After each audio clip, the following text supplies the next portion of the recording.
मला तर काही कळतच नाही। माझं ब्रीफिंग काय माझ्या इथं काय कुणी विकर लावलाय? मी काय ब्रीफिंग घेतलं, काय प्रश्न विचारले? मी आज काम करत नाही, 35 वर्ष या सभागृहात काम करतोय। कुणीतरी काहीतरी असं सांगून मी काय ऐकणार नाहीये। या संदर्भामध्ये मी एवढं करीत की आता सन्माननीय सदस्यांनी सचिन कल्याण शेट्टी साहेबांनी काही तिथं ऑब्जेक्शन घेतलेलं आहे किंवा ती माहिती त्यांनी चुकीची दिली, अमुक दिली।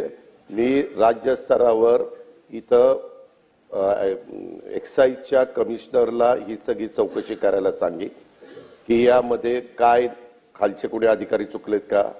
कारण एखादं दुकान देत असताना काही पद्धत आहे, काही कागदपत्र मागायची, तर ती कागदपत्र चुकीची आलीत का? ते म्हणतायत तशा पद्धतीनं झालंय का?